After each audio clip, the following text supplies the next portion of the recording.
What's up and welcome back. I'm John Stark from AcTheMovieGuy.com, your favorite blind film critic, and today I'm begging you for mercy. Why won't you release me? I said I'm begging you from... I'm not going to sing it. Anyway, yeah, we've got a new film from Amazon MGM, stars everybody's favorite male lead nowadays, Chris Pratt. Rebecca Ferguson is in this. Kylie Reese, who just did the most recent installment of True Detective. For those of you who watched that and thought, wow, the other girl that's not Jodie Foster is amazing. Welcome. She's in this. And then also Chris Sullivan from This Is Us is in this as well, which I thought was interesting. Kind of wondering, like, where did his career go after This Is Us, after playing Toby? So, it's directed by the guy that brought us Wanted, but also the Ben-Hur remake. So,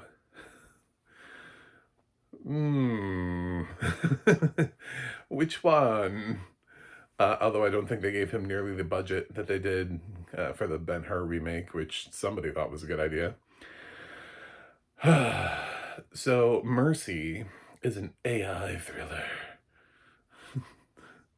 It's a film that takes place in the near future, where we have decided why do courts at all, and we'll just have a mercy court system. So if somebody has a high probability of guilt, they go into mercy court, and within like 90 minutes, their fate is decided for them. And they have like an AI assistant at them, and they can try to prove their case. There's no prosecutor. There are no, I mean, the witnesses are called via the AI assistant. They're like forced onto their thing. There's some sort of deal where, like, if a mercy court calls you, you have to kind of stop and do what you know, do what you do. And he has to get his probability down. I mean, I feel like Mercy Court works in a different way. I feel like this is one of those things where if you did it in a TV show, we get to see how it works when someone's guilty, how it works when someone's not guilty, how it works when, you know what I'm saying, when it's not a murder trial, how it works when, but all you see is Chris Pratt, who doesn't remember anything. You know, he was just drunk. He just blacked out, drunk himself to, you know, in a stupor, doesn't even remember doing it. And he's a guy that struggles with alcoholism, but he's also a police officer himself who supported the creation of the mercy court system. And through some really unnecessary exposition at the beginning, you see that he is one of the early supporters of the mercy court system, having put away the first person who was tried under the mercy court. Yes, it matters. Yes, that will factor in. It's so clunkily put in there too, where you're like, well, that's going to be a thing. So, because it's the kind of thing that, like, they play it out in like some sort of like news broadcast where they're like, and this blah blah blah. It's like nobody would ever say that. So unnecessary. But they have to get it out there. They have to just like whisper it into the wind so that way you're like, I would argue there are better places in the script that you could have put that. But anywho, that would have felt a little bit more natural than this news bulletin. But he's accused of murdering his wife. At the beginning, well, he finds himself in mercy court, and there's footage of her bleeding out, daughter's freaking out, and the final word they're asking, like, who did it? Who did it? Who? Her final word is like, Chris. I was like, no, but which one? Was it Chris Pratt or Chris Sullivan? There are too many Chris's in this movie. Um, Luckily, Chris Sullivan is playing somebody else, not named Chris. But theory here, what if, what if she had just seen This Is Us? What if, in this world, somebody snuck that footage in?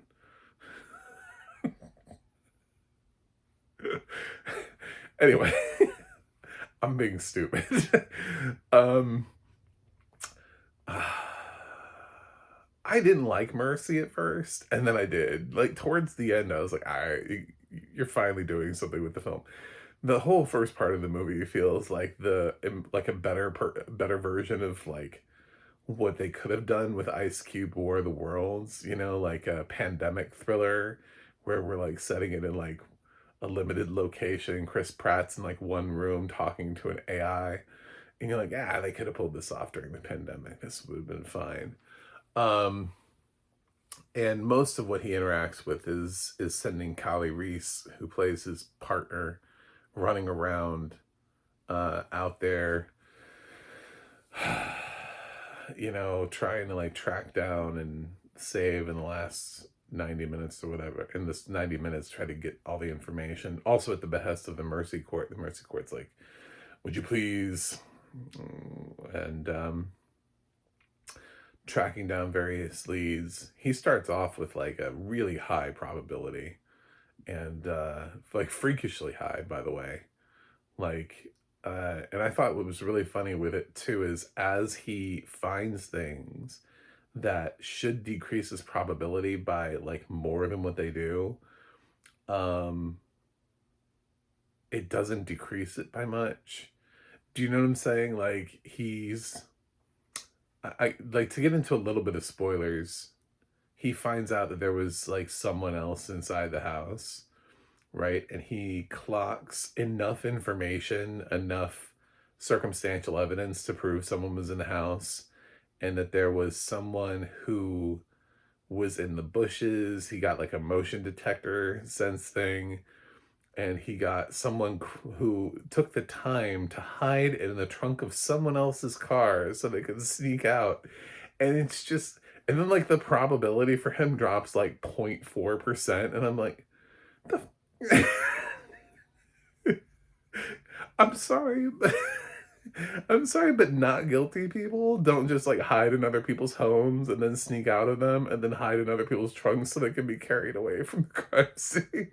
It's just not something that people do. So, as much evidence as you think you have as an AI, the probability should have dropped a little bit more at that point, but it's like 97.1%. You're like, what the fuck? Are you afraid to like actually try to gauge probability on here? So you just want to show it as high as possible? So, yeah, there are parts of this that I laughed at. So I couldn't take it like fully seriously because I thought it was kind of silly. But there's some stuff that happens toward the end. You know, I mean, there were two things. There were things I was picking up along the way. There was one which was, I'll tell you where my brain was headed because it's not where it was headed, right? Because it's not where we were going. So, he puts away this guy at the beginning, and well, not we don't get to see it. It's the note. There's a note in his, I don't know, from the local TV news people about how he put away this guy, and that was awkward. And then his daughter is so weird. Like, his daughter's so weird. She's like sitting in a bathtub, like voice chatting with somebody at some point in the movie. And there's some boy on the other end. And I was like, okay, so the boy's gonna be connected to this other guy. And they make a note of saying that she follows a lot of anti-AI like posts and stuff on her social media feeds. So my thought was it's her, and he's going to find out it was his daughter, connected through possibly this guy. Like, she knew the guy that he put away, and this is, I don't know, his son that she's talking to, that has manipulated her. So whatever, it'll end up being her, and nobody thought it was the daughter, the under 18 daughter. Like she's like 16 or 17, and he'll just be like, "Never mind, I'm guilty." Because there's one point where he still has time left on the clock, and the AI assistant is like, "Hey, you want to keep trying to investigate?" Because he kind of hits a brick wall with his first thought, and they're like, "Well, you still have like this many minutes. Uh, you can do whatever you want. He's use your time or whatever, as long as you don't confess." I was like, oh, so what's going to end up happening is he's going to use his time, he's going to realize it's his daughter, and then he's going to confess, which will end the court, and then he'll end up taking the blame for it. I thought that would be the ending because the daughter's super weird. There are points even like later on where the daughter is just like super weird. Um, so I was like, he's got a sketchy ass daughter. And that's not where the film goes. I was very disappointed. I wanted it to be that so hard. Then I got a different ending. I was like, all right, fine. Your ending is fine. Okay, your ending is fine. It's kind of twisty. I like it. I'm improved a little bit on this. Am I improved enough to say it's a fresh slash recommend? That's tough. I like Chris Pratt, first of all, so that's definitely not the reason I would say no. I'm one of the few people who probably still enjoys Chris Pratt as a leading man. Um, Although that last thing he did, that Terminal List Dark Wolf thing, was a bit much.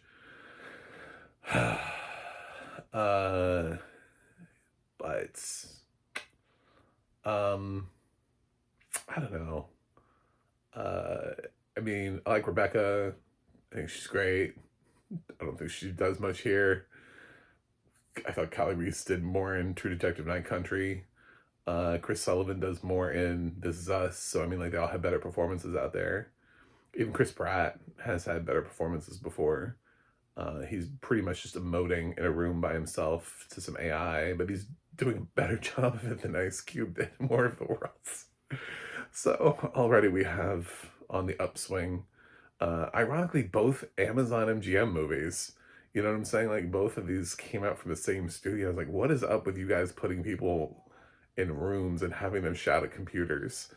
Like, why is this like a genre for you? But I'm surprised Project Hail Mary isn't just Ryan Gosling floating through space yelling at like Hal from 2001: A Space Odyssey. Like, I can't, I can't have anybody else in this movie. Anyway, um, so it's fine. Okay, it's fine. I think probably for me with Mercy, I had to sit through like most of the movie leading up to it, and it always felt like a film that was falling short. Like it always felt like a film that just wasn't getting there. It wasn't quite reaching its goal until like at the end when they were like, we got a little something for you. And the funny thing is, like, they're leaning into it so that, like, basically the last third of the movie, you know what the ending is, and you're just kind of like waiting for it to like play out. So it's this elongated ending after sitting in court watching Chris Pratt play around with AI.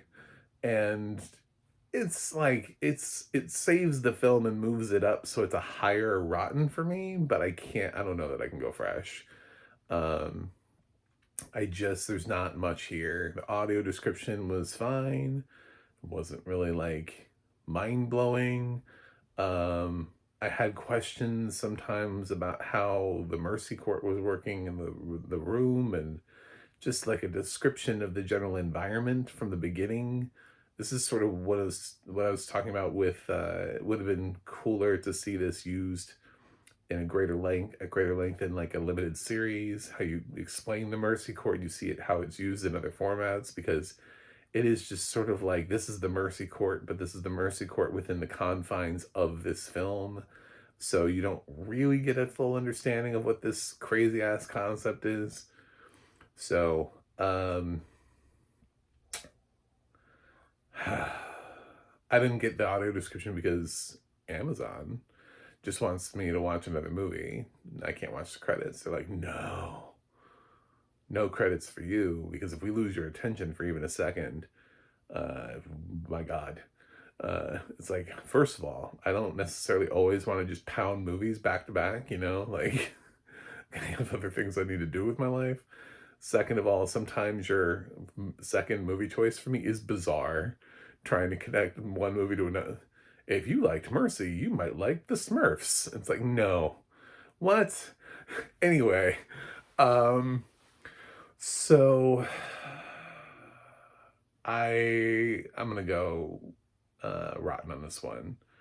Um, it's not horrible, and it does move kind of quickly, but it's not good either. A lot of times when it comes down to this, it's always, I say this every time I get around a film, 6 for me is my median, like 6 and above, but below 6 is rotten, so when I get to something that's around a 6, I find it hard to sort of equate like fully why it should be this or why it shouldn't be this. A lot of times it comes down to, would you recommend it? And the answer for me is no. I wouldn't recommend Mercy. If somebody was like, should I watch Mercy? I'd be like, nah, there's nothing really special here. It feels like there should be though, but there's nothing really here. But at the same time, if someone's like, I'm really looking forward to Mercy, I'd be like, you might like it. I don't think it's not so undebatably bad. It's not like War of the Worlds where if somebody came up to me and was like, I just saw the best movie of the year. It's Ice Cube in War of the Worlds. I'd be like, do you have socials that I can unfollow you on? Because I never want to know anything you ever have to say about movies. Ever again. Ever. Ever again. Um, so I would validate anybody who was like, I liked it fresh. I mean, cool. All right. You found more value in it than I did. I just kind of didn't find that. And I didn't find enough to be able to kick it over the line. So sadly, I'm going to give Mercy a 5.8 out of 10. It's pretty close for me because it kind of get interesting toward the end, but I still feel like it has more problems than it has like solutions. And while the performances are all fine, nobody's doing their best work here. So yeah, it's a little hard to wrap my brain around, and I kind of wish we had had a little bit more time to explain Mercy Court, because it's kind of like a wild premise, wild concept. I would have loved to see how it's used more broadly. Like, instead of us like starting and like waking up with Chris Pratt in Mercy Court, it would have been nice to show the flashback of, I don't know, someone else in Mercy Court first, and Chris Pratt having been a part of that, and then we're like, oh no, and then we go through that. I realize that requires a longer runtime, and there are people who push back against longer runtimes nowadays, but it's also story building and character building and world building. And when you have a film that's science fiction leaning, pretty much anytime you can do world building is not a bad thing for you, because oftentimes you have to explain concepts in your film because they don't exist in the real world. So it's when you shorten the runtime, when you try to get out of there as quickly as humanly possible, sometimes you leave too much on the table instead of actually getting that out there for the audience. I kind of feel like Mercy does that. I kind of feel like Mercy's like, don't ask questions, we don't have time. And then just pushes you out there, and there you go, baby bird. Um, so those are my thoughts on Mercy. Anyway, thanks for watching. Thanks for subscribing, and I'll see you guys on the other side.